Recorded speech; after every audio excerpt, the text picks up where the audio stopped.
Hello and welcome to Why Wasn't It Better? I'm your host, Patrick Darms, And I'm your co-host, Anton Paras. and we have a return guest with us here today, Paul Kind. Welcome back to the pod. Thank you very much, guys, and always a pleasure to be invited back onto your podcast. Well, the pleasure's all ours. How you doing, Paul? Any fun updates for the listeners? Oh my God, you've thrown me there. Any fun updates? Nothing. I have been kind of catching up on a lot of old war films, so Okay. I've done I've done the Where Eagles Dare, Dirty Dozen, Kelly's Heroes, three marathon, which was great. So continuing down that route. I'm also trying to people at work. I'm trying to educate them on movies from the 60s, 70s, and 80s. So they've been given a lot of homework to do. Nice. Doing a very good cause. So love it. We love to hear it, Paul. Thank you very much. I'd also like to say congratulations on completing season 6. Thank you. Thank you. Did you ever think you'd get this far? I mean, it's what? Is it 2 years now? Or a year and a half? Almost, yeah, just about. almost. By the time this episode comes out, it'll be over 2 years. Yeah, Wow. I knew it. I knew it would keep going. I knew it. As long as we didn't miss release dates, which I had a lot of confidence we would keep it. But yeah, that's what does most podcasts in. They start missing their usual release dates and it becomes habitual, and that's how you lose an audience. And thankfully, Yeah. we've never done that and never will. Yeah, and I knew we'd be fine because we just like to talk about movies too much. So Right. there you go. I've said this before, Anton, but when I first conceived of this, I remember I was concerned. I was like, are we going to run out of movies? I can only think of about 100. It's so funny. We And have then so many. We have, the list is almost 900 long at this point. Yeah, So- we'll be okay. I don't even know if we're going to get to them all, but we're going to try. This one today that we're talking about is going to be fun because we don't get just to talk about a movie. We get to talk about the Beatles. And I really like the Beatles. And I know you do as well. And that's why you're here, Paul. I do indeed. Thank you. Why was this movie chosen? I'm going to spoil this immediately before I intro this, Anton. Mhm. This was a listener suggestion, a listener who also happens to be my father. Yeah. Both of my parents are the reason why I'm such a Beatles fan. As long as I have been alive, I have been listening to the Beatles because I distinctly remember being a very, very little kid. They would just play their music in the car, and they both loved the Beatles. And so as soon as I was forming memories, I was listening to the Beatles, and it's always stuck with me. So when he suggested to me that we cover the Beatles films, I was like, great idea. We could cover A Hard Day's Night at some point. But that's a very different film from this. Yeah, and I don't know that there was a lot of hype for A Hard Day's Night. It was like kind of an afterthought by United Artists. They were like, well, let's just put out this film to support the album. And it did really well. But then by the time this film, Help, came along, the Beatles were in a different stratosphere. Yeah, A Hard Day's Night is...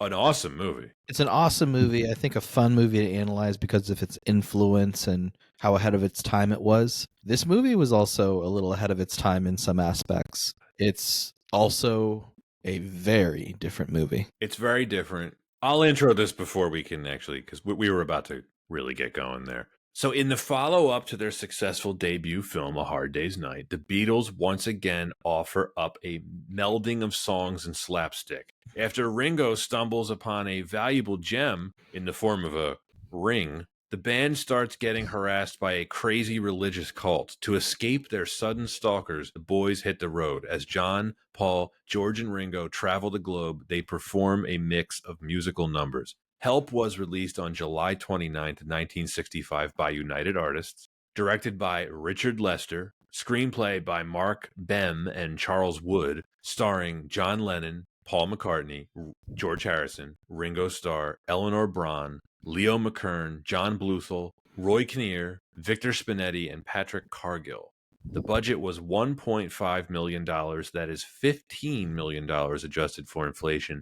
And the box office was $12.1 million. That is $121 million adjusted for inflation. I love covering a 60-year-old film because the inflation numbers are very easy to remember 10x. Paul, as today's guest, why did you want to talk about Help? Well, when you suggested the film, I realized out of all the films you've done on the podcast. It's probably one of the very few I've never seen. I'd obviously been very aware of it for all my years, but never actually sat down and thought, oh, I really should watch this film. So this gave me a great excuse to watch it. And I'd also, like you guys, I'd seen A Hard Day's Night. So I was like, I thought it was a great representation of kind of Beatlemania and what it must have been like at the time. So fast forward another year, it's like, okay, what could these guys do? And did it move the sort of their abilities a bit, a bit further forward, their acting chops? And what were they going to do with it? So I was really excited, but also slightly in the back of my mind was, was this going to be the precursor to something like the Monkees TV series? Was it going to be a bit too zany and a bit too weird, or actually was it going to be really, really good? So I was kind of excited. And also, fun fact, I was about 8 days old when this movie came out. Whoa, that is a fun fact. That is a super fun fact. How had you never seen this before? Because it never really attracted me, to be honest, because I just liked the Beatles for the music. And I'd sort of seen Yellow Submarine, and I won't sort of say what I think of that, and Magical Mystery Tours, they just didn't really interest me because there was a lot of other films that I wanted to see, and it just disappeared. And I don't think it ever really was visible on television. So for all my formative years, it never really got a TV slot. I think maybe A Hard Day's Night, maybe I've got one or two. I have a note about this. The availability of this film is quite different than A Hard Day's Night. Yeah. But strangely, a lot of the actors in there came from the TV side of things. So why I didn't get a chance to see it, I do not know. I mean, it was a struggle to try and find it here without having to go to, another subscription channel. But yeah, so I was quite excited to see it. I don't think I had ever seen this all the way through. I had seen bits and pieces of it, as opposed to A Hard Day's Night, which I've probably seen a half dozen times throughout my life. The box office numbers don't really tell the full tale. You look at this on paper, Anton, you're like, $12 million, even for 1965. All right, that's nothing spectacular. But the hype for this, it's really difficult to quantify now how big the Beatles were, especially in 1965. Paul, to your point, this would have been the absolute peak of Beatlemania. I was trying to find some way of quantifying this beyond album sales of just how big they were. There's sourcing Billboard and BPI and like the Recording Industry of America sources. In 1964 and 65, they had about 60% of the U.S. market. And this is a time when a majority of the global market was U.S. based. No other recording artist has come remotely close to that. Michael Jackson had about 6% of the global market at one point. So, like at one point, if everyone is familiar with the Billboard Hot 100, at one point in 1964, they had 8 songs in the top 10, and they had the entire top 5. And who's the most popular artist now, right? Taylor Swift. That's the not even close. I don't know if you can actually compare the two because the music industry is so different now. There's similarities at least with the fanaticism of having a cult of personality around you, but even then, the Beatles. Come on. So they really break onto the scene in like 1963, early 1964. I don't want to go through the whole history of the Beatles because there are a whole number of other podcasts that can do that, a much better job of that than us. Anything related to the Beatles, I think, is worth discussing. The fact that they were able to transcend into film, I think, is pretty noteworthy. A Hard Day's Night, I think, is a genuine classic.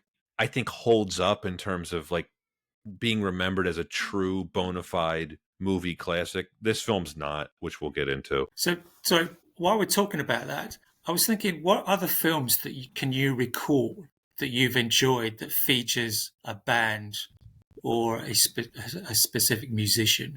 It's not a very successful genre, is it? It's not. It's really tough. It's not. But you do have a lot of examples where either musicians are injected into film. That's very common. I mean, David Bowie, Sting, just Jagger. A couple examples. Yep, exactly. There's a lot of examples of that, Anton, but I think to Paul's point, an entire film centered around a band like this, there are not many examples. There's probably more of an evolution towards long-form music videos, like if you think about Michael Jackson's Thriller even. Right. Right. I mean, Paul, you mentioned the Monkees had a successful TV show. I don't think they had a film, at least No. not one that's remembered. I could be wrong. Yeah. Plus, all they did was monkey around. So Bum bum.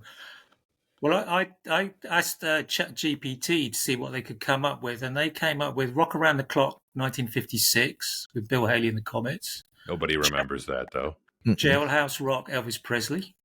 Oh yeah, you know That's what? We should have thought. Yeah, Elvis is. He was in what, Blue Hawaii? He was in some big Yeah, no. movies. Yeah. Yeah. But it was a solo artist, right? Wasn't he? So A Hard Day's Night, Beatles, Tommy, The Who. Were they in that though, or was there music in that? I think they were in it, wasn't it? Because he played Tommy, didn't he? To Roger Daltrey. Daltrey did play Tommy. You're right. Yeah. Were the rest of them in that though? Yeah. It's a long time since I've seen it. They weren't in the other one. or, What's the other one called? Quadrophenia? They weren't in that movie. No. Well, we No. also got to think. Oh man, Quadrophenia, the mods. What was it? The Mods and Rockers. Can't forget Pink Floyd, The Wall. But they're not in that movie.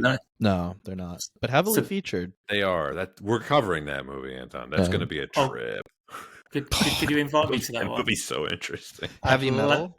I love that. So the other ones it suggested was Purple Rain, Prince. Then we have to go really to the Spice World, where it's an actual band. That's probably the best example, right? Yeah, and then finally 8 Mile with Eminem. That's probably the latest example of a group. Yeah, because that was a big movie. It did really well. Yeah. Look, I'm embarrassed to say it, but I also know that Camp Rock with the Jonas Brothers and right, who could forget another. Right. I mean, we joke around, but they're pretty big. So yeah, I never heard of that movie, to be honest, but I believe you. Was the Jonas Brothers? Were they a band that then moved into TV and film, or were they a TV creation? They were a band that was pushed into film to help increase their to help increase their appeal, and it worked. Deep cut. Have either of you seen the sequel to Purple Rain? No. It's called Graffiti Bridge. It sucks. It's not good. We're gonna cover it though, Anton. You're gonna have to watch. Cool. Awesome. Bring it on. Let's go. Does it make you feel any better if Prince decided he would direct it? Oh no. Back to Help. So A Hard Day's Night comes out in early '64. The album and the movie are a sensation. I mentioned this earlier. It's kind of an afterthought by the studio, United Artists. Like, to them, it was a pretty inexpensive promotional tie-in for the album of the same name. And it proved to be a bigger hit than they had expected it to be. So this film, Help, which came about a year later, was the total opposite. They were very eager to capitalize on the success of A Hard Day's Night. They spent a lot more money on this one. They had a bigger budget. There were bigger expectations, of which my dad was telling me about. This was not as successful as A Hard Day's Night. It was not nearly as well received as A Hard Day's Night. Nobody liked it as much as the predecessor, right? The Beatles themselves did not like it as much, very famously. They had a lot to say about it after the fact. They were pretty vocal about they didn't really enjoy making it. They weren't happy with the end product. In fact, all 4 Beatles, they didn't want to make another film after this, but they were under contract with United Artists, who practically forced them to appear in Yellow Submarine 3 years after this. Technically, that fulfilled their 3-film contract. The Let It Be documentary that came out in 1970 was technically unrelated to this contract, but this is a bit of an unconventional choice for Why Wasn't It Better, and yet I think it fits the criteria for the podcast perfectly. Because the hype for this would have been enormous. And I don't really know anyone that likes this as much as A Hard Day's Night, or better than A Hard Day's Night. It does not nearly have the same level of passion for it that film does. And we're going to examine this. Is it really that bad? Well, I suppose from the Beatles themselves, I think with A Hard Day's Night, they were still on the up in terms of everything is new, everything exciting. Beatlemania, no one had ever really seen that since sort of Elvis Presley, really. And then all of a sudden, like, the expectations and demands on their time must have been pretty immense with albums, concerts. I think Shea Stadium they did that, I think, just after this film. There was a lot of demand on their time. And I suppose everyone's expectation was it's going to be bigger and better. But maybe they were just a bit more relaxed about fame by that point. And stoned. Well, yeah. Yeah, you could almost smell it coming off the film. Yeah, you Yeah. can tell in some scenes they weren't fully committed, I guess is the polite way of saying this. And I think you said this, Anton. This is so much different than A Hard Day's Night. Here's my question for you, Anton, because you're a big musical guy. I would not call either one of these films a musical. No, not in the traditional sense. But no, and it's usually when I think of a musical, the songs are very intertwined, whether like lyrically into the plot of the story, whether it's actual dialogue that's turned into music. This was, I think, thematically, or this thematically more so, was also just selling the album. Which then begs the question, which I'll ask later, is the album technically a soundtrack to this film? Kind of. I mean, I think it officially listed as a soundtrack. It is. But nobody ever thinks of it as a soundtrack. It's No. weird. It exists in this weird gray area, which means it's just one more thing to talk about. Production history for this, unless either of you have anything to add before we get into it. No, let's do it. So the Beatles said the film was inspired by the classic Marx Brothers film Duck Soup, which you can see. It was also directly satirical of the James Bond series. United Artists also produced James Bond, no coincidence. By the way, both of you. So Bond was like pretty brand new at this point, already permeating popular culture. Pretty cool. The humor of the film is also strongly influenced by the abstract humor of The Goon Show, which director Richard Lester had worked on, as well as his experience working with Peter Sellers. I had never seen The Goon Show, so I can't speak to this. I think it was only on in Britain. It was a radio show. It was a radio show? Yeah, it was a radio show, and I think there is footage of them doing the live radio show, so you can actually see how it's performed. But it definitely wasn't like a sketch show that you would attribute to like Monty Python or anything like that. So it was lots of different sketches with different characters, but it was quite zany, anarchic. So it was quite unique for its time. Speaking of Peter Sellers, an early version of this film's script had been intended for him, but he passed on it. McCartney always said that their style of humor was taken from The Goon Show, and many of the film's concepts are derived from The Goon Show. The presence of wild animals, music, constantly breaking the fourth wall, things like that. Because this film had triple the budget of A Hard Day's Night, director Richard Lester was able to film this in color, and they were able to shoot this in several overseas locations. It was also given a much more extensive musical score than A Hard Day's Night. They had a full orchestra. There was a lot of excerpts from very famous classical music that was used. They began shooting this in the Bahamas in February of 1965. It was much colder than they expected it to be, which was very upsetting to the Beatles.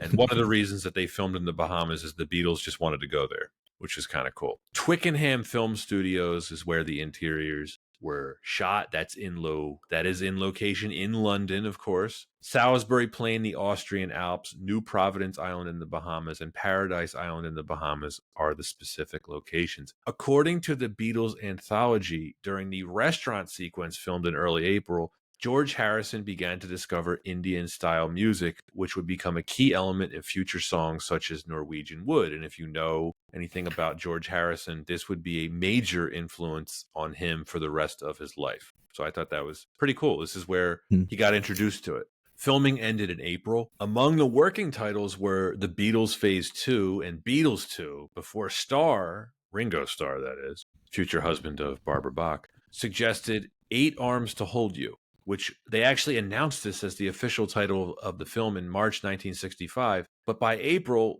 they decided to change it because they couldn't come up with a good song concept for 8 Arms to Hold You, which I can kind of see. One of the producers suggested The Day the Clowns Collapsed, which is just ridiculous.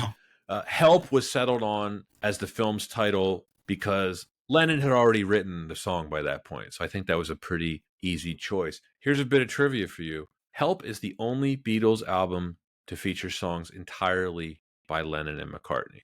If you're ever in a bar trivia and you get confronted with that question, the answer is Help. I know too many Beatle fanatics that not only do I think would know the answer to that question, but all sorts of Beatles trivia that I'm always surprised to know how obsessive these fans get. Well, there's just so much, right? I mean, it's Paul and I were talking before the recording, just as a quick sidebar. It's just amazing how much content they produced in such a short period of time. They were really only together for 8 years at the most. Like, did you know Ringo Starr was the only Beatle that preferred butter chicken over chicken tikka masala? He would.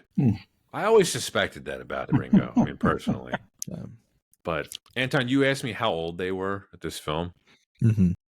None of them were older than 25. It's just insane. So Help was such a last-minute name change that Capitol Records' original pressings of the Ticket to Ride single have the subheading from the United Artists released 8 Arms to Hold You. I would imagine that is worth quite a bit of money if you can get your hands on that, which you can't probably. Just like with A Hard Day's Night, Help served as the official soundtrack.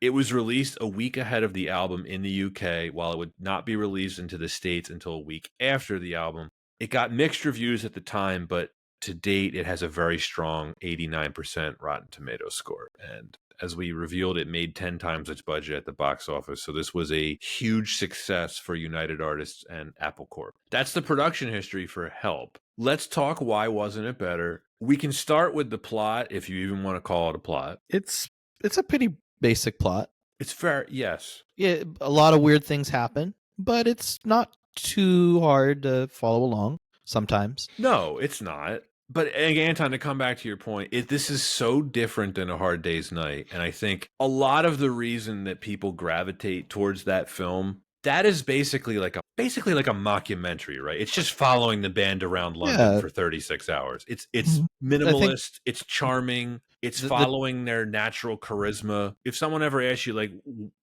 what was Beatlemania like, you could just show them A Hard Day's Night. Yeah, the term that John Lennon used in his interview was grounded. Hard Day's Night was just more grounded. And like you said, very realistic.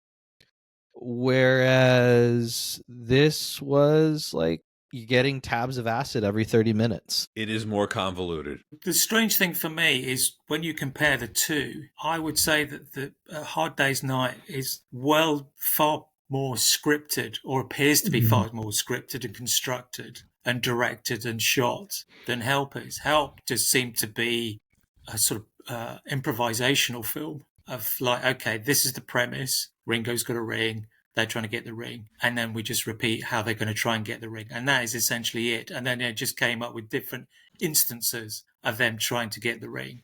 And that was pretty much it. So when you talk about a plot, it's like cigarette paper thin, you know? It's more staged in terms of the set pieces. But don't you feel like it's like just a repetitious... Yes. They weren't putting any thought into the actual plot.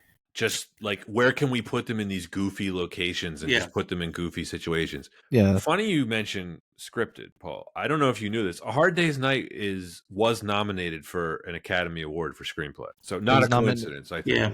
Nominated for 2 awards. Yes. What was the other one? Music? Music, yeah. It had to be. But yeah, talk about very flimsy plot, and then also just the way that the plot is presented, or the execution of the plot, like in terms of how scenes are shot as well. That opening scene where the car just pulls in kind of violently onto the street, and then they just get out of the car and walk into their separate houses, which actually is just one house. Hilarious. And one thing I noticed was there's no other cars on the street. There's no one on the street except for those 2 ladies. So already it's not very grounded.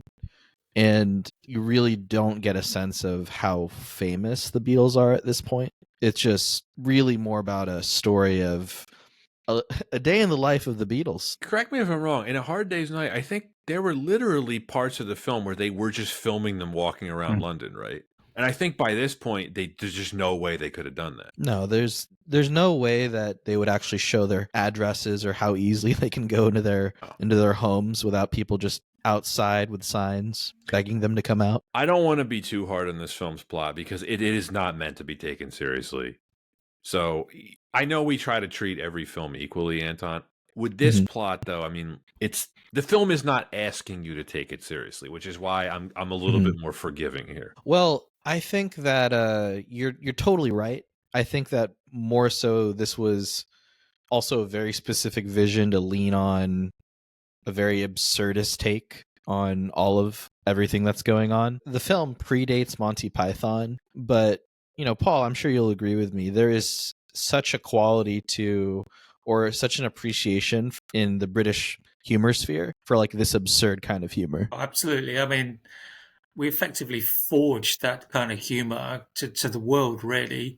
But I think but the Monty Python guys, the Goons, etc., they'd honed their skills for many, many years. Whereas you're asking four lads who've never done any acting in their life, apart from performance, to be really good timed comedians. So they were very much having to be supported by everyone else. I think they do a really good job. That's Yeah, another advantage the Beatles had. All four of them had pretty great charisma, even individually. Richard Lester thought George Harrison was the best actor of the four. Might be subjective. I honestly, I can't. I don't know if I can pick one because they all get their moments. Ringo's range. Ringo's pretty funny. Yeah, They Ringo's are. pretty That's the funny. thing. They're all funny. All four of them have a great sense of humor. We did see, yeah, I guess you'd expect that from a band, right? They've been together for quite a bit of time. There's a lot of just band banter and being relaxed around each other. So that really came across in the film, and that was the aspect I really, really enjoyed. There was a lot of quick quips going between them all. They obviously have sort of little personal digs at each other and things like that, which I really enjoyed. Well, let's get into the next reason, which is the storytelling. I mean, you can compare this to A Hard Day's Night. Maybe it's fair, maybe it's not. They're just so different. What holds up more about A Hard Day's Night to me is you could almost make the argument they didn't know what they were doing. It was a very spontaneous, fly on the wall, witty type of film. And I mentioned this earlier, United Artists didn't put much thought into it. They were like, okay, let's just make this a promotional thing for the album. They spent like 300 grand on it. They didn't, it's not that they didn't believe in it. They just didn't put much thought into it. Total opposite with this. They had different expectations for this, particularly with the budget. I mean, I said it in the production history, it had tripled the budget. So they had an investment in this that I don't think ages quite as well. I mean, there's other reasons this film doesn't age quite as well either, which we can talk about. But that lightning in a bottle quality of A Hard Day's Night, I didn't feel here. I know what you mean, but I feel like just thinking about looking at the different behind the scenes, even for the film, talking about the innovative techniques when really early on, just because whether it's the use of lighting, blocking, even just how they filmed basically music videos, very, very innovative. And I think that despite the lack of plot to move things along, if the point of the film was a bit more of a huge entertainment factor along with the storytelling, I think that it definitely hits on the entertainment factor. I'm glad you brought that up, Anton, and I completely agree with you. I think the innovation was the opposite in this film, whereas in A Hard Day's Night, I felt the innovation was coming from the focus on the Beatles. Here, I think the innovation was coming from behind the camera, because I'm totally with you on how this was filmed. I don't know if you could call this the first music videos, but it's sort of is. They're like proto music videos. I was most impressed with how they were filmed, the music sequences. I have to give Richard Lester credit for that. Lennon complained about this in 1970, saying, quote, "The film was out of our control. With A Hard Day's Night, we had a lot of input and it was semi-realistic. But with help, Dick Lester didn't tell us what it was all about," end quote. He expanded on this 10 years after that, shortly before he was killed, unfortunately, saying, quote, "I realized looking back how advanced it was. It was a precursor to the Batman powwow on TV, that kind of stuff, but Lester never explained it to us, partly maybe because we hadn't spent a lot of time together between A Hard Day's Night and Help, and partly because we were smoking marijuana for breakfast during that period. Nobody could communicate with us. It was all glazed eyes and giggling all the time. In our own world, it's like doing nothing most of the time, but still having to rise at 7 a.m. So we became bored," end quote. There's a lot of drugs. A lot of drugs. They were getting high. And that's more power to them. Both of you told me you watched like inferior quality versions of this. Mm-hmm. Yeah, I watched it online, and I think if I had seen it in Blu-ray, more true to its definition, because they shot it on film, and Oh yeah, I'm sure it looks great. That's what I was going to get into. I would highly encourage you to find a good copy of this, because I have the Blu-ray copy of this. It is crisp in HD. It looks really good. Yeah. And even despite the lack of quality for the whatever bootleg version I found online to watch this on, I could still see that, yeah, it had the qualities of looking good. So I believed it. Paul, as I was watching this, I was trying to put myself in the shoes of someone seeing this in 1965. The way it opens with the cult doing their thing, and then when you actually see the Beatles on the screen, how it tricks you, right? I don't know if you caught this. They're in black and white. And Yeah. you don't know that they're on a projector screen at first. The camera pulls back to reveal it. The projector screen on which the Beatles are performing Help is in black and white. And then when the darts start hitting the screen, the darts are in different colors. And the colors correspond with the colors of the credits. Pretty innovative stuff from Richard Lester in 1965. Man appreciates color. Yeah. I like the subvertive nature of it, the fact that they were willing to throw darts at the Beatles, just even doing that. You know, as you say, you're kind of lulled into this, oh, this is a great opening title music. And all of a sudden these red, yellow objects start and you realise, oh, they're darts. And they're darts on, onto the Beatles. So I thought that was really, really good. And also the way that the Beatles were shot for that particular music section was just really, really good. A lot of thought was put into the blocking and the cinematography. And, to go back to Lennon's quotes, I get it, because if he's stoned on set, he's not going to appreciate any of this. Neither of the rest of them. Anton, I'm about to blow your mind. This was shot by David Watkin, who would go on to win an Academy Award 20 years later for his work on Out of Africa. Same director of photography. Same David Watkin. Yep. So not a coincidence this is well filmed. In fact, this was David Watkin's first experience shooting in color. Which, again, like, innovative, but unexpectedly innovative. Well, that's the biggest reason, besides the music, why I have a lot of time for this film is, like I said, I hadn't seen this all the way through. And I just, for being a 60-year-old film, I was really impressed by how well put together the music sequences were. I'm all about the hand motions in this film. There's a lot of hand motions in this film. There's some of these. There's some of these. What is Eleanor Braun's character when she comes in to rescue them from the scientist and she has the gun? She's doing like this, like just doing. I don't know. I don't know exactly what she's doing. Did you notice she had a pink gun? Yep. She had a pink Luger, which matched her outfit.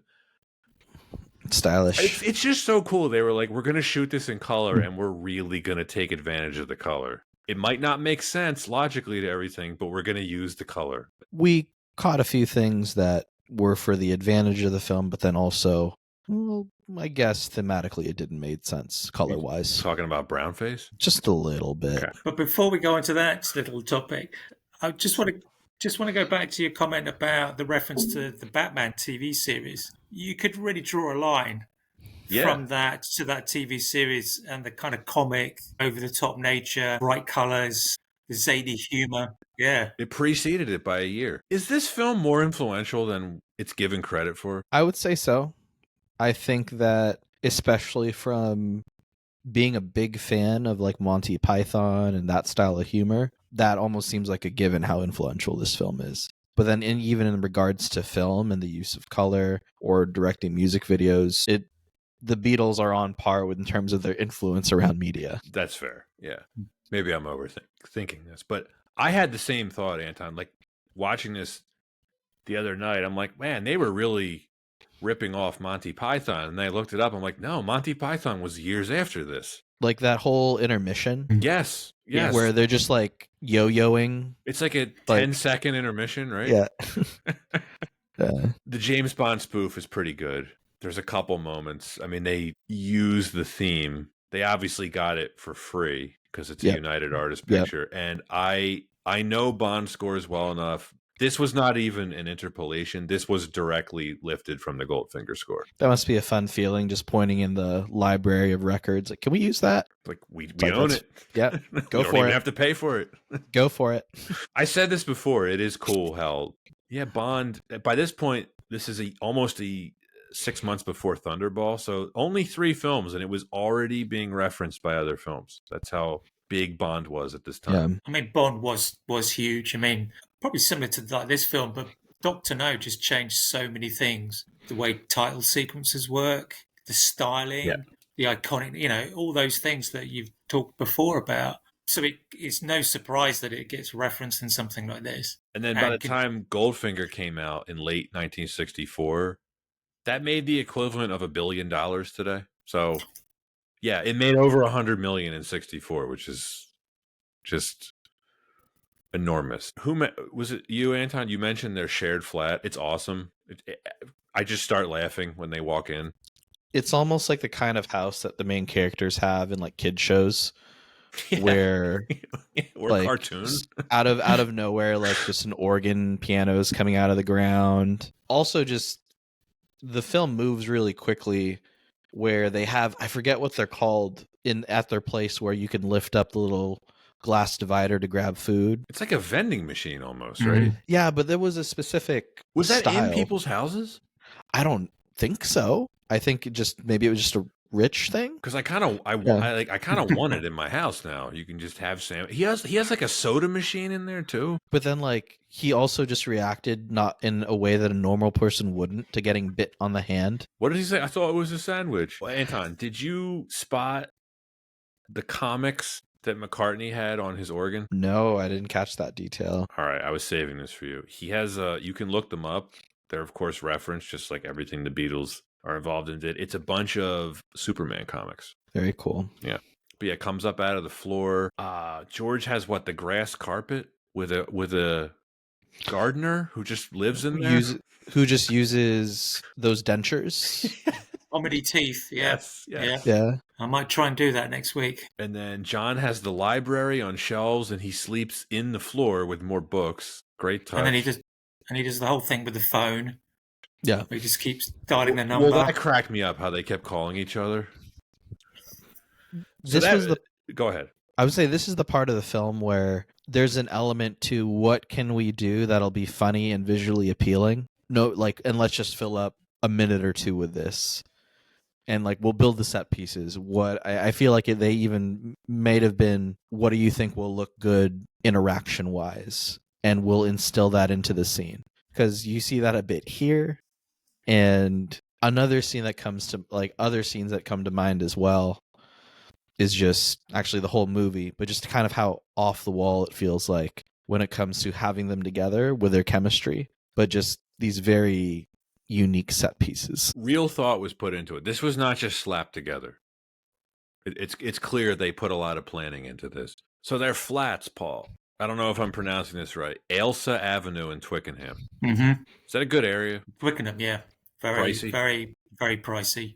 But it's hard to believe that it's a very pricey area, but it has its direct flight path to Heathrow Airport. Oh. It's also home to Twickenham Stadium for the English Rugby Union. Right. That's where I know the name Twickenham from. Would that have been a pricey area then? I would have thought probably a kind of middle class sort of area. Yeah, I mean, I guess they wouldn't have them living in the hood. But to your point, Anton, earlier about the lack of cars, there wasn't back in the 60s. There wasn't a lot of people with cars. Mm-hmm. Those streets were that empty. It was a golden age, I think, if I've ever been around there. but not everyone could afford a car, or if they did, they had them in the garage. That's fair. So maybe it was a bit more era accurate. I'm sure they must have also cleared out the roads as well. If they're going to have the Beatles being filmed there. My favorite part of the film is when they're essentially hiding out in Buckingham Palace, and the three of them are trying to convince Ringo to cut off his finger. What was the little title sequence? A Familiar Palace? Yeah. But why did they go there?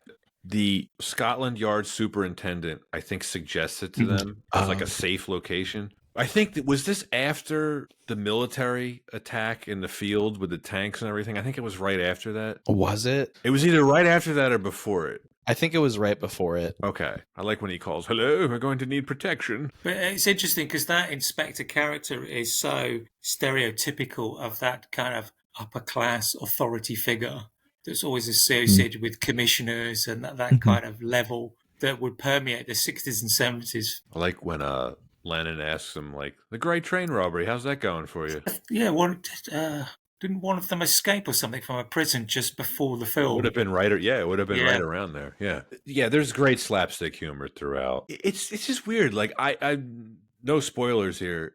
I don't think this movie's very good, and yet a lot of stuff in here made me laugh. The 5 attempts to steal the ring, pretty funny. Like when they were numbering them all with the title cards. The thing that made me laugh the most is the cult just decides to take out every single restaurant employee for just no reason. They strangle the whole band and then they replace them and they start playing an instrumental Indian version of A Hard Day's Night. In plain sight. Yes. By the way. All the restaurant patrons are like, huh.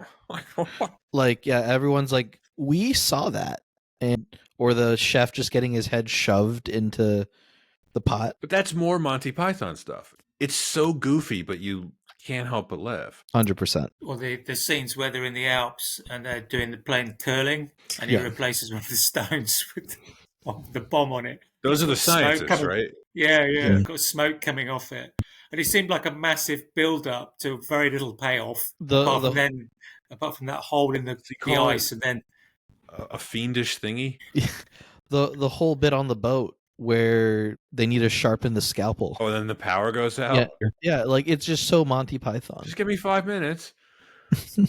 Roy Kinnear. Lennon surprised me with how funny he is. All the comments he's making. You failed, Jula. You're getting nowhere, scientist. You're a failure, scientist. I'm doing a terrible John Lennon, but I don't care. Everyone's committed. Just how zany it is. It's everyone's on the same page throughout. Yeah, the delivery sometimes felt like they were high, but I think that added to the hilarity of it. The one scene where the hand drying station was suctioning just so hard, and then the delivery for whatever reason that Paul was giving, like what was it, like just like looking into his collar and then looking into his wrist, it just felt like so bizarre. But at the same time, I just thought, they're probably just really high. I think it's a good guess. I like how it takes off McCartney's sleeves. It takes off Harrison's like collar of his shirt. It's just taking off just random stuff of clothing from them, or just George Harrison's shirt. Yeah. Nothing else. It's that's it. Yeah, I like the bit where they shrank Paul McCartney. And they and they had to then build a big sort of like ashtray and everything for him to sit in. He hides in the ashtray. Just random stuff like that. A lot happened in this, didn't it? What's interesting is just the balance between that and then all of a sudden they go into like one of their songs, and it isn't particularly zany. It's just like almost like a standard pop music video. Yeah, it's why I wouldn't consider it a standard musical. It doesn't really fit thematically into what they're doing. If the song was about escaping an Indian restaurant while everyone else is while the whole staff's getting murdered, maybe it would fit. But I think the songs were just more so placed in and then aesthetically pleasing. Yeah, especially like, Ticket to Ride is probably the most famous song sequence. And that of course has nothing to do with the plot at all. They do seem to, when they're in their flat and they're Lennon singing "You Got to Hide Your Love Away," and you have the woman Ame, she's on the couch with McCartney, and he's like trying to make eye contact with her. It felt like that was the only moment they were trying possibly to weave the song into the plot, but it ended up going nowhere. Well, it does raise a point actually that apart from the ring element of the story, they didn't kind of weave anything else in. And that could have been, I think, just taking a step back, they could have weaved in a love story of some sort, because she sort of sided with them with no real apparent reason. Yep. No motivation given. What was her motivation? I don't want to go too deep because it's not that kind of movie, but I think if they wanted to broaden the plot a little bit, that could have been a certain element. It seemed like at one point she was into McCartney, but then they don't really go anywhere with it. No, never visit that again. I think that this is just my theory around that. Their agents or even like the producer, the music exec said, we can't let them on screen be seen romantically involved. Otherwise, their fans will think they can't get with them. Because that was actually part of Elvis's contract. Really? Mm-hmm. Fun fact, Ringo Starr got married just before they started shooting the film. To wife number one? Wife number one, yeah. Lennon was married at the time, right? Yeah, Cynthia, that's name now. Yeah. Lennon. But she had to keep it really. They had to keep it really quiet, didn't they? It reminds me of the episode of The Simpsons with which was basically just the Beatles story, but They were the B sharps. And I guess Lennon's son would have been born right around this time. Julian? I mean, it is interesting for me to think of they're in their early 20s and married and having kids. That seems like I was not in the right headspace in my early 20s. No. And it's hard to picture them in this movie. You're like, Lennon was married and with a kid on the way? Like, really? Like, Yeah, really? That's what happened in the 50s and 60s. People got married right. by the time they're 20, if not earlier. Yeah. And were having kids by the time they're 23, 24. I mean, my mum was 25. Yeah. I was the youngest. Brother was a year and a half before me. My grandparents got married at 18 and 21. Yeah. That was just how it was done. Mm-hmm. Monty Python, we're going to mention this a bunch of times. Coincidentally enough, years later, George Harrison provided funding for Life of Brian. Pretty cool. Thank you, George Harrison. Yeah. He was a big fan. What was the film company that he created? They did quite a few films, like kind of small budget films. Yeah, he was involved in some stuff, yeah. It's probably related to his music, right? The name of the... Look. We could Google it. Yeah. We could do it. Let's just get this out of the way now, because I don't want to talk about this a lot, because everyone brings this up when they mention Help. But let's just say this film was made during a time before Western society developed a full appreciation for Indian culture. Yeah, it was a product of its time. We could just say that. Yeah, I don't think they were trying to be offensive. You certainly wouldn't see the Orientalism and the word Oriental thrown around like this now. It was... yeah, just a very different time. And even then, the usage never felt like it was hitting down or trying to, like, necessarily be mean-spirited. No.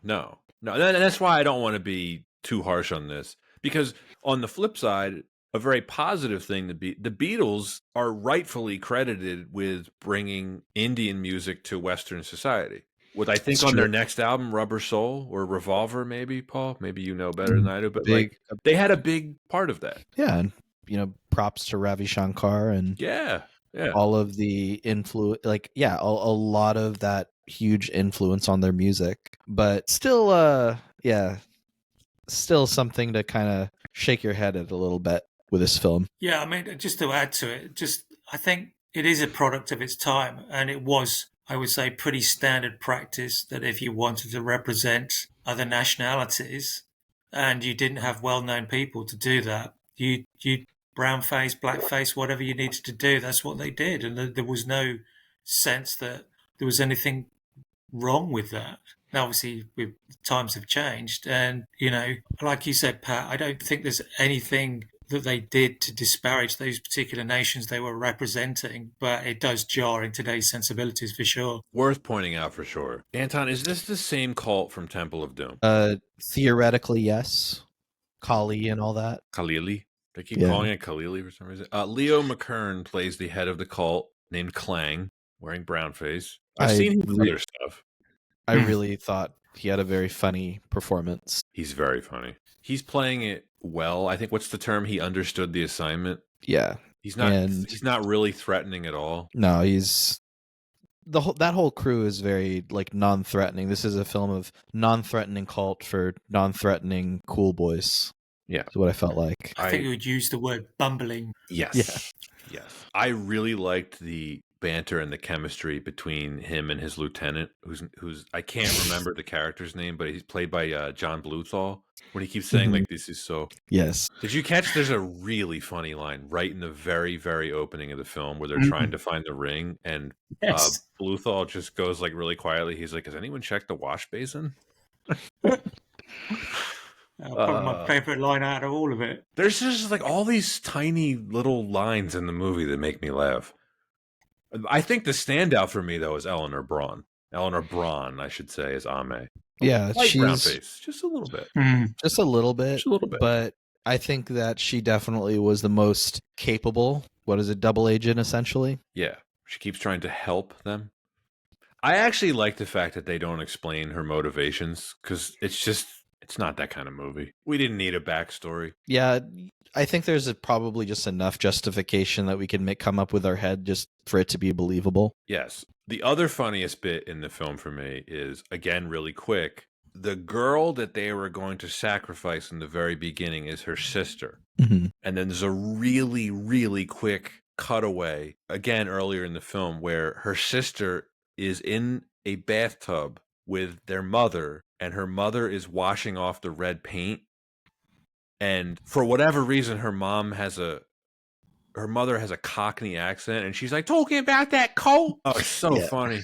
It's just like a 2-second thing. That's brilliant comedy. It really is. Yeah. Also, just I looked into this because I was curious. Like, this did parallel with a huge rise of cults in like the 60s and early 70s. So it was on par with like subject matter to be for the film, which was just kind of interesting, very relevant for the time. I want to come back to Eleanor Bron quickly because she is probably the best known person in the cast, other than maybe Leo McKern. I think he was a pretty well known character actor, but she primarily worked in Britain. She's still very much alive. Anton, she is likely most well known to American audiences years later. She was Miss Minchin in the 1995 version of A Little Princess directed by Alfonso Cuarón. Yep, that was a standard on the VHS library at our house. Yeah, she was good looking in her day. Yeah, I think her breakout film was Alfie, wasn't it? With Michael Caine. Yeah, Yep. Would have been right around that time. Like a lot of actors in this film, I don't think she ever worked in the United States. She just stayed in Britain. And I'm certain she would have been pretty successful in Hollywood if she had gone there. Because she had a lot of range. Yeah, she had a good agent. Sure, why not? The other standout for me, Anton, I texted this to you. The portly scientist. This is hilarious. Roy Kinnear, whatever. Best known probably to Americans, he played Veruca Salt's father in the original Willy Wonka and the Chocolate Factory. Yeah, Not a huge role in that film, Anton, but a standout. He's hilarious in that film. So, is it official Willy Wonka's Chocolate Factory is in the UK? Mm-hmm. I don't know because it was filmed in Germany. It seems to be English, though, right? I think they're implying Britain. But then Willy Wonka's just very American. And then I think Charlie's American too, right? Charlie is American. But then the rest of his class are British. And the teacher's British. Yeah. It's almost like they didn't put a lot of thought into that. No. It's quite a dark film as well. It is. Some very surreal stuff in that. How old do you think Roy Kinnear was in this film? Shoot. How old do you think he was? 29. It's like 30. He did not look like a good 29. He looked 48 minimum. Yeah. I was like, well, he probably was a lot younger than I thought. He cracks me up in this film. Him and the other scientist are by far my two favorite characters. All the little Monty Python-esque lines they're getting where he just... I love how him and the other scientist played by Victor Spinetti, they're essentially having two separate conversations the entire time they're together. They're never on the same page. No. They're constantly talking about each other to other people, but they're never on the same page. Roy Kinnear, he's saying stuff like, I'm better with animals. That was his degree. He's like, it was the wrong plug. Give me 5 minutes. Yeah. It's just so great. I do find, like, there are parts of the film hilarious, but with this feeling like a very long film at parts, I feel like the whole storyline with the scientist probably wasn't as needed. I think just focusing on the cults probably was a more solid film. Oh, this movie's way too long. I'm with you on that. When you see them pop up with the gas masks on in Buckingham Palace, I just burst out laughing. It's so out of nowhere. Well, they're in the full, like, royal... It's just... What are those guards called, Paul? What? Scots Guard? It might be. Coldstream Guards. Yeah, they're just in the full regalia with the gas. Yeah. It's just out of nowhere. It's so random. Victor Spinetti, he also appeared in Magical Mystery Tour, and I do like how he keeps saying, like, with this I could rule the world. I also like the kind of random nature of them ending up on Salisbury Plain, surrounded by the tanks. Mm-hmm. And then you've got them digging underground with the explosives, and then she puts on the radio and they can hear them, and the Beatles are singing quite a it's not a serious song, but an emotional song, and you've got all this slapstick going on all around them, and they're not taking any note of it. It's so good. They're deadpanning performing the songs. But I did feel for them because, like your comment right at the beginning of the podcast, is they must have shot this in the most freezing circumstances. Wherever they seem to go externally, it seems to be really, really cold. And to go to the Bahamas and then still go, oh, no sun. They didn't look very It's a happy. bummer. Didn't look well. Yeah. I just as another thing, just going back, is Handmade Films is George Harrison's production company, Very nice. and they are responsible for things like Monty Python, Life of Brian, Time Bandits, The Burning, The Missionary, and my favourite one, which is The Long Good Friday. So if you ever do that film, let me know. If you haven't seen it, I highly recommend it. I don't think I have. I've It's seen the Monty fantastic. Python stuff, of course. Time Bandits is probably my favorite. That's more of it, I suppose, Terry Gilliam, though, isn't it? It is, Don't yeah. know. Yeah. I mean, you could call that a Monty Python film, though, right? Yeah, I suppose so. Yeah. It's got We're that going to humour. cover Brazil and Adventures of Baron Munchausen. Oof. Okay. Brazil. What a English film, Paul. Brazil. You a Brazil fan? Yeah. Oh, absolutely. I remember seeing it, going, "This is great." Never seen anything like it. Did you ever see this? You know, like it might be before your time, but back in the day, before the film was on, there'd be a short, and one of the shorts it had a little featurette, and it was about this office workers in this tower block, and they become pirates, and the buildings would just go off into the distance like ships. The Meaning of Life. No, it was like a little short one-off little film. I'll have to try and dig it out, but it was absolutely hilarious. Send that to me. I'm interested. Yeah. But I remember a very similar skit in The Meaning of Life. Oh, right. Yeah. Maybe I'm confusing it. They will occasionally do that here with animated films. Pixar will do that. It's like a lost art now, isn't it? Yeah, I kind of like it when you. I don't even know if Pixar still does that, Anton. But you would go to see a Pixar film and there'd be an animated short before it, and I really enjoyed it. Yeah, they officially stopped doing that. Of course they did. Come on, Disney, get your shit together. I wanted to shout out Patrick Cargill as the Scotland Yard superintendent. He has a perfect narrator's voice, just absolutely perfect. And then my second favorite part in the film is when he starts to lead the Ode to Joy montage. What was it? To prevent the tiger from... Yes. How random is that? Yes, but he doesn't just hum it or sing it. He starts singing the in perfect German. That cracked me up.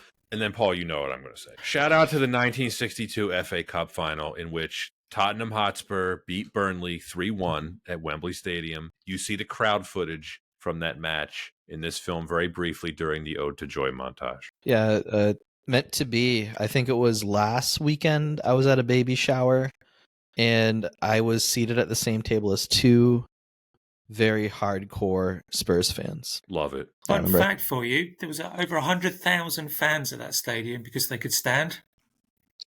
Wow. The old Wembley, the original Wembley Stadium. Original Wembley. Wembley without a roof. Yeah. Classic Wembley. So that was a club didn't play there, right? It was just the national stadium for the cup finals. Yeah. And it was the only time you'd ever see, certainly in the 70s, it was the only time you'd ever see a full game would be the FA Cup or the under-15s World Club Championship. That was it. No club football. It was always highlights. So then, sorry, real quick for the final at Wembley, is there still designated areas that you have to go to fan-wise? Well, they'll allocate half the tickets to the club members of either club. Yeah. That was also I believe that was the last final the Queen attended. She presented the trophy, or her husband, Prince Philip, would have presented the trophy. Either way. Well, of course, a year later, she would be handing the World Cup to the England captain. Right. Because we won it. One and only time. Your only trophy. But your only trophy, it's a good trophy. It is. And actually, shout out to the women because they finally won something for England, like the European Championship. So props to the women. We can talk about the music now if you want. Legendary. It holds up so well. It's the best thing. Oh. Yeah, it is the most entertaining thing. Now, it is a bit of a reminder that a music video marathon does take up a lot of time, but there's such a huge appreciation to sit through, be patient, and just take in the experience because it's top tier music. I hadn't listened to the Help album in quite some time. And after watching this film, I just put it on Spotify, and it's such a easy album to breeze through. It's only 35 minutes. This is only half the album, right? Right. In the movie. The most famous song on the album, which is probably Yesterday, isn't even in the film. Yeah. Because I think McCartney wrote it while the film was being made. It was a pretty late addition to the album. I'm sure hardcore Beatles fans will correct me if I'm wrong, but Yeah, you're right, Anton. It's most of the songs, I guess. I'd say it's most of the songs, but also just so happen to be a lot of the more upbeat songs that they included in the film. Yeah. That I think also helped with the energy of all of the scenes that they included. You didn't really get any of like their ballads for the most part. I didn't realize it until watching this film the other night. The Ticket to Ride sequence is where the album's iconography comes from. What's actually on the cover of the album, where they're wearing the ski suits against the white background. I don't know how I never put that together because I had watched that sequence on YouTube multiple times and it finally clicked for me watching this the other night. But they weren't skiing. They were trying to ski. What was it? There was like a sled ski thing. They were on skis for some of it. Yeah. This is a great bit by the director, Richard Lester. Came to him and they're like, we're filming in Austria. We have to learn how to ski. And he was just like, no. I want to film you learning how to ski. So that's where that sequence comes from. It's like, Lester, the man who would go on to ruin Superman, doing pretty good work here. We already addressed this. Is this technically a soundtrack? I think yes and no. It doesn't need to be, but it can be. Did Prince for Batman, did he do a complete album? He did. But yes, the music didn't appear in the film though, did it? Some of it did. Inspired. So is that technically a soundtrack then? It is.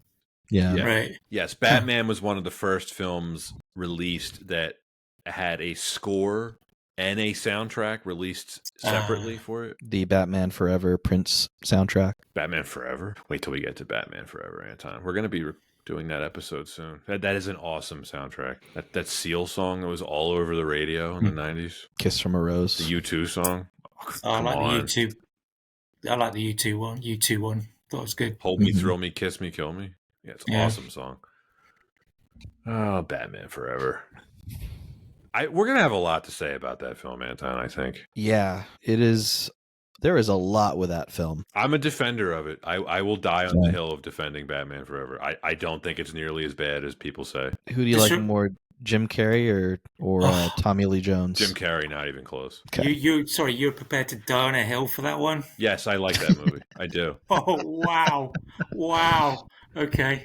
I think it is a far better film than the one that came before it, Batman Returns. I hate Batman Returns. And a lot more people will definitely fight you for that. I'm prepared to defend it. I hear this argument all the time. Oh, the Schumacher ones were so much campier than the Burton ones. I'm like, have you watched the Burton ones recently? They are way campier than people remember. I will just say both are on their own levels of camp. Okay? They are. No, Paul, I'll expand on this. People always lump that film together with Batman and Robin, and I think that's unfair. I think it's a much better... I don't think it's great, but I think it's a way better film than Batman and Robin.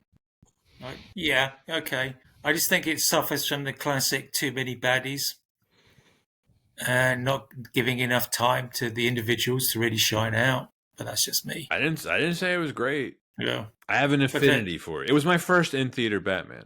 Okay. But yeah, Batman and Robin, well... That's a war crime. Yeah. That's bad. That's a sort of film that should be hard to find on the internet, whereas, Help should be readily available. Pretty easy. Yeah, it should be, but it's not. We can talk about it. I mean, do we want to say anything else about the music? It's just fantastic. It holds up so well. Yeah, it's... If anything's doing a hard carry for the quality of this film, it's the innovation or the innovative music video stylings of how they directed and shot those scenes with the music. It's just so great. And I would challenge the viewers to listen to either Help or Ticket to Ride and not have that in their brain for the entire day. They just stick there forever. It's great. It's still in my head. It's hard to say this, but I had forgotten how awesome the title song is, Help. Like, I knew I always liked it, but just hearing it at the beginning, at the end, I'm like, this song's so great. I can't wait till later this evening and I can pop that on while I'm driving in the car. It's a good driving song. Like I said, you can breeze through the album. It's really like 35 minutes. It's such an easy listen. They were so efficient with their writing. None of their songs are too long or too short. Yeah, we can always say just how efficient. Some will argue their songs were too simple, but they're memorable. And I always thought this was very funny around an interview, Paul McCartney going, we would joke around and say, let's write a pool today. So I like it. yeah, that must be such a great feeling, like knowing, well, I could really use an indoor jacuzzi. Why don't we just write another song? Sounds like Michael Caine going, I need to renovate my house. Let me do Jaws 3. Or was it Jaws 4? Jaws 4. Or did he just want to go to that particular part of the Caribbean? I can't blame him. I don't hold that. No, I don't. Michael Caine, not afraid to show up for a paycheck. No. Same with Nick Cage. Yeah. Should never be held against an actor, in my opinion. Whether or not the quality was there is another matter, but I will never hold it against an actor for making a movie for money. It's just like any profession. People got to work. Yeah. Quick bit about the score, because there's technically a score to this film. Not much of it, but George Martin got sidelined by Richard Lester, so it ended up being composed by a guy named Ken Thorne, who, Anton, you may recall the name Ken Thorne. He ended up composing the score to Superman 2, because I find this interesting. There's two examples of this. Richard Lester also sidelined John Williams for whatever reason. John Williams quit Superman 2 because he said, I can't work with that man. Yep. Remember that. Do you have some pretty fun score renditions in the film? I liked all the classical music stuff. It was all appropriate for the goofy plot, I thought. And that include and the, what is it, instrumental, anything instrumental with a Hard Day's Night? Yeah. It again, worked for the film. Yeah, absolutely. Whimsical, I guess it would be the word. Last reason why this wasn't better, the availability. We were teasing this earlier, Paul. I don't know about in the UK, but it sounds like it's the same problem. This is notoriously difficult to find on streaming services. So I got this from Wikipedia, quote, it was pulled from home video in 2007 because of rights issues with Apple Corp., who now own the full film rights. Apple re-released the movie on DVD and Blu-ray, but it would be up to them to make it a deal to get it on streaming, end quote. So A Hard Day's Night is owned by United Artists still. And I've seen it on HBO Max over the years. That's how I ended up watching A Hard Day's Night a few times in the past couple years, is because it was just on Max. And it's also part of the Criterion Collection. Help never got that treatment. It was always harder to find. It still is. Really? I think this needs a Criterion Collection release. I think it's worthy of it because of how influential it is in terms of the filmmaking. Or even if you just do like a Criterion Collection release for every Beatles film and just do a box of that. I think that's important to film. Yeah. Because, I support that. Anton, there's a novelization to this film. I don't want to read it. I haven't read it. I don't think I need to. How did they make a novel out of this? I'm almost curious to read it to see how different it is, but I'm not going to spend that money because I'm sure it's been out of print since the 60s, and I'm sure it's not cheap. And the nice thing about novelizations is usually you can pick them up on eBay for $2 or $3 because who wants them? Now I'm going to have to look for it. I'm curious to know how they would transfer something like that film that's essentially probably, would you say 30% just music videos? Yeah. Or maybe, you said it. The plot is like cigarette paper thin. Anything to add before we wrap this up? Final thoughts. Shaking your head, both of you. No, I think it's ready to give this a score. All right. Paul, you're the guest. Do you want to go first? Yeah, why not? Why not? Okay, so as you sort of rightly say, if you just look at the film in its purest as a film, it's got a paper-thin plot.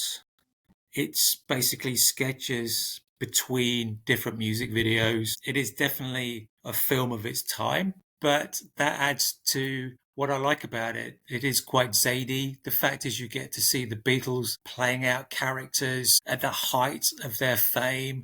The fact that the humor really appeals to me anyway. And it had that kind of really improvisational feel to it as well, which I really liked. And I think probably went on to follow similar lines along the Magical Mystery Tour movie there later on. You can't get over the fact that the pacing really suffers.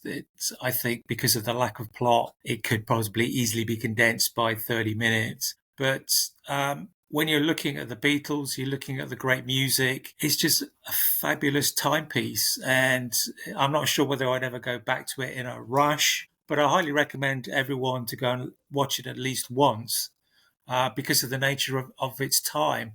Plus, also, it inspired me to go off and read Bob Spite's biography of the Beatles, which I highly recommend anyone go and do that and do what I do, which is read the biography. And as you get to certain parts of their career, listen to the music of its time. And I think it puts it all into context, especially when you watch films like Hard Day's Night and then on to Help. So you would kind of understand where the band is at. So although as a film, I don't think it's great, but as a timepiece, I really, really liked it. So I'm going halfway house. I'm going to give it a C. It's really silly, but for getting to watch this all the way through the first time, I did really enjoy it. It's nowhere near as enjoyable as A Hard Day's Night for me. It's too long. You know, it's a 90-minute collection of proto music videos. The plot is an afterthought. We keep saying this, it is a product of its time. It is very much a product of 1965. If you can overlook some of that, I would recommend it, especially if you like the Beatles, because the most important thing about the film, which is the music, that hasn't aged at all. It's timeless. I did appreciate things about it. The Beatles' chemistry is nice to see. The set pieces are entertaining. There's some really inventive imagery. I want to give Richard Lester his props again for putting a lot of thought into just the blocking and how the different music sequences were filmed, because if you watch them on YouTube now, they really do hold up. I mean, we keep saying this proto music video thing. Very, very innovative. I think if it hadn't been the Beatles in this film and it had just been a collection of random songs from some other group, we wouldn't be talking about it anymore. As much as I like some of the humor in this film, and I really do, a lot of stuff in this film makes me laugh. Paul, I agree with you. I don't think I would revisit it anytime soon. But like I said, I do recommend it because it is worth checking out, especially as like a time capsule piece. And there is a lot of things to appreciate about it. I'm going to go slightly higher than you at a C+, just because of how much it surprised me by how entertaining and amusing I found big parts of it. So yeah, C+ for me. The style of humor in this film is right up my alley. I love Monty Python, this absurd humor style.